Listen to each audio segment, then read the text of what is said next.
On se retrouve avec Antonin André et Catherine Ney pour parler également de l'affaire de Christophe Glaise. Après la condamnation en appel de Christophe Glaise, Emmanuel Macron promet d'agir pour sa libération, tandis que Laurent Nunez confirme son souhait d'aller en Algérie, le ministre de l'Intérieur, malgré cette condamnation. Écoutez Xavier Driancourt, ancien ambassadeur de France en Algérie. Il estime que cette condamnation est un message de l'Algérie à la France. Il était l'invité de Christine Kelly ce matin sur Europe 1. C'est un avertissement aussi à la France. Parce que d'abord, pour montrer à Paris que même si Boualem Sansal a été libéré et gracié, on ne va pas repartir comme avant et on ne remet pas les compteurs à zéro. C'est pour montrer de la part d'Alger qu'Alger reste le maître des horloges dans la réconciliation franco-algérienne. Et aussi un message pour empêcher que Paris, sans doute, empêche la déclaration d'indépendance de la Kabylie le 14 décembre. Donc c'est pour faire pression sur le gouvernement français. La question, c'est est-ce qu'on a été trop rapide après la libération de Boualem Sansal, Catherine Ney? Est-ce qu'on a manqué de prudence? Et quand je dis on, c'est le gouvernement français. Vous voulez dire qu'on a espéré Oui. choses qui n'est pas mieux. Est-ce qu'on a vu quelque chose d'automatique peut-être dans la libération de ce Christophe Glaise? L'espérance a été que, par exemple, Boualem Sansal n'avait été privé d'avocat, n'avait pas pu avoir d'avocat, et le fait que les parents de Christophe Glaise aient un visa pour assister au procès de leur fils et accompagne l'avocat était plutôt le signe d'une détente. On l'avait cru, et puis surtout, le gouvernement, le Quai d'Orsay se disait mais depuis que Retailleau est parti, maintenant les choses vont aller, ça va très bien se passer. Le président qui pensait voir M. Tebboune au G20 en Afrique du Sud ne l'a pas vu. Je ne sais pas pourquoi, en tous les cas ça n'a pas été organisé. Et on voit bien que les Algériens choisissent leur date, ce sont eux qui sont les maîtres des horloges et ils le feront selon leur bon plaisir et avec sûrement, il y aura un coût, c'est-à-dire qu'il y aura une rançon, le prix d'une rançon. Et pour les Algériens, il n'y a qu'une chose, c'est toujours plus de visa. Voyez. Donc, et je crains que si M. Nunez va en Algérie et qu'il veut renouer... il va arriver avec un cadeau. Il faut arriver avec un cadeau. Et ce sont des visas supplémentaires. Oui, c'est ce que veulent. Oui, ou par exemple, là, c'est une sénatrice LR qui vient de dire que l'Algérie et les Algériens doivent 45 millions aux hôpitaux français quand ils viennent se faire soigner, ils ne sont pas payés. Voilà, un effacement de dette, je ne sais pas. Mais vous voyez, c'est en ce moment, les Algériens, ils ne lâchent sur rien. Et c'est pas d'être gentil et doux, comme le croit le ministre des Affaires étrangères, qu'on obtient quelque chose avec les Algériens. Alors qu'on a également un rapport du député Rodwell sur les accords franco-algériens de 1968, qui est toujours sur la table, qui pointe du doigt plusieurs choses, et notamment l'affaire des retraites qui sont payées, qui auraient dû être payées par l'Algérie, qui en compensation sont payées par la France. Dans ce climat, c'est assez difficile. En fait, on est face à une prise d'otage. Oui. C'est une prise d'otage, en fait. C'est un ressort systématique de pays qui sont relativement isolés, relativement en état de faiblesse, parce que l'Algérie, aujourd'hui, est un pays qui est coupé du monde, qui vraiment n'a plus d'alliance diplomatique. Aucune. Faiblement la Russie, mais l'Allemagne, d'alliance diplomatique. L'Allemagne, oui, enfin, il n'y a pas d'alliance diplomatique. En réalité, il y a des liens personnels entre le président allemand et le régime algérien. Mais c'est un pays qui est isolé et qui, donc, un peu à la façon de l'Iran, utilise des otages français, des civils, qui sont évidemment innocents, pour faire pression sur un État et pour essayer d'inverser un rapport de force. Bon, il faut évidemment être prudent. On souhaite tous que Christophe Glaise soit libéré le plus rapidement possible.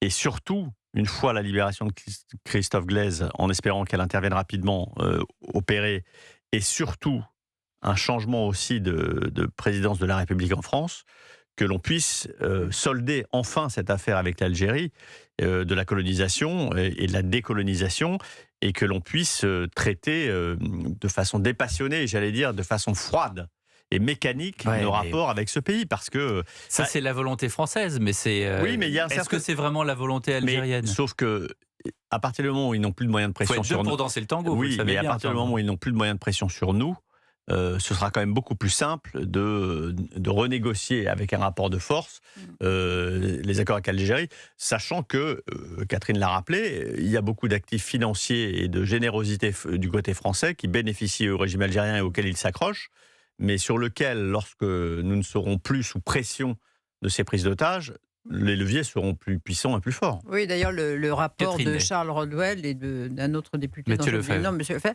a été très intéressant. Ils ont dû vraiment aller Ils ont chercher. chiffré. Ils Oui, ont oui. chiffré et ils ont vraiment eu du mal à obtenir ces chiffres en allant dans tous les ministères parce que ça n'était pas recensé. C'est-à-dire que la France ne savait pas combien l'Algérie lui coûte par an. Ça en dit long Et sur là, la capacité de gestion de l'État français qui Ben oui. gère des comptes Ben dont il n'a oui. pas connaissance. Oui, mais c'est formidable. vrai qu'à chaque fois qu'un Algérien avait un problème de retraite ou quelque chose qui n'allait pas, il s'adressait au Conseil d'État qui tranchait toujours en sa faveur et de manière toujours large. Donc là, il y a peut-être la France aussi, par lâcheté, par paresse, n'a pas mis les outils aussi pour bien contrôler cette Oui, puis loi à la- de mai 60. Et puis il y a la rente mémorielle aussi, qui est toujours Pardon là. Il y a la rente mémorielle la qui est rente toujours mémorielle. là. Ah ben Souvenez-vous oui, de oui, Monsieur Macron qui a eu Oui. ce discours Oui. sur l'Algérie, sur le mea culpa. Écoutez, Boualem Sansal également, qui a réagi à la condamnation de Christophe Glaise. J'étais à la fois effondré et à la fois heureux. Et effondré parce que l'État algérien n'avait pas besoin de poursuivre dans cet acharnement. Il aurait pu le condamner à 6 mois de prison. Et il sortirait aujourd'hui même. Puisqu'il avait fait ces 6 mois, donc il serait sorti Exactement. à l'issue. Voilà. Et- Donc il y a quand même un acharnement contre ceux qui sont supposés qui complotent contre l'État algérien, etc. Mais ça ne me surprend pas. Mais en Effondré même temps, d'abord, mais pourquoi heureux? ça y est, il va sortir. Une heure après quelques coups de téléphone par-ci par-là, j'ai compris que la grâce allait venir très rapidement, qu'il faut laisser un peu de temps au gouvernement pour que les choses se calment. Et surtout, les procédures, c'est super important. Franchement, je suis confiant. Dieu entende Oui. Boualem Sansal. hein. oui, Dieu mais- entende Boualem oui, Sansal. moi, Il connaît bien le fonctionnement de l'intérieur, puisqu'il Oui, a lui-même oui, éprouvé. oui. Donc, Oui, non, mais gageons Oui, que... bon, peut-être. En tous les cas, l'autre jour, dans une interview qu'il avait Catherine donnée, il avait dit qu'il voulait revenir en Algérie parce que aller Ouais, chez ouais. lui, il a son ordinateur où il y a tout son travail. Et voilà. Et moi, je trouve que c'est à la fois téméraire Imprudent. et très imprudent. Oui, parce mais que- vous savez bien que son comité de soutien en premier, et puis sa famille également, ne vont pas le laisser repartir Boualem Oui. Sansal sous prétexte qu'il a laissé un ordinateur. Oui, mais ce qui est très intéressant aussi, c'est qu'il a bien dit à son comité de soutien que le fait qu'il ait eu des soutiens partout, et évidemment par les Allemands, par le pape, et aussi tous ces intellectuels, c'est très important pour les Algériens. Et moi, je pense que jusqu'ici, on a plutôt demandé, l'Élysée a dit de ne pas parler de Oui. Christophe Glaise, de ne pas en dire, et que là, aujourd'hui, c'est le moment ou jamais de se révolter contre le fait de cette prise d'otage. C'est la jurisprudence Sarkozy. Nicolas Sarkozy a toujours André, pour dit, de Oui. façon systématique, ne pas parler des otages, c'est une faute systématique. Il faut en parler, et d'ailleurs les familles d'otages aussi. Et cette thèse qui consiste à dire le fait de parler des otages empêche qu'il y ait par ailleurs des négociations par les canaux secrets est totalement faux. Il faut parler des otages, il faut donner une résonance forte et donner des voix pour soutenir les otages. Et c'est un mode de pression, y compris dans une négociation qui peut se mener par différents canaux. Oui. Mais enfin, il avait réussi à sortir des otages au Mexique par cette politique-là, parce qu'il envoyait des Gilad émissaires. Shalit, Oui, les infirmières bulgares, oui. Bettencourt, enfin... Il y avait une façon de faire qui, au moins, était efficace et qui, Ben Et oui. qui aujourd'hui n'existe plus. qui concentrait ses efforts. Parce que Nicolas Sarkozy s'acharnait personnellement et s'impliquait personnellement. Ah oui. Il ne lâchait jamais jusqu'à ce que la libération intervienne. Oui, aujourd'hui, ça n'existe plus. Non. Aujourd'hui, les rapports de force ne sont plus les mêmes. Aujourd'hui, aussi. on ne lit plus la politique diplomatique de la France, mais on ne la lit plus sur tous les sujets. Je veux dire, Mais c'est surtout qu'elle est. l'un des Il y a pas de reproches, continuité. l'un des reproches quand même qu'on peut faire à Emmanuel Macron, c'est sa politique étrangère qui est totalement erratique, sa politique diplomatique étrangère qui est totalement erratique. On a quand même débuté ce quinquennat par l'accueil de Vladimir Poutine à la Galerie des Batailles à Versailles, avec ces peintures magnifiques de Pierre Legrand.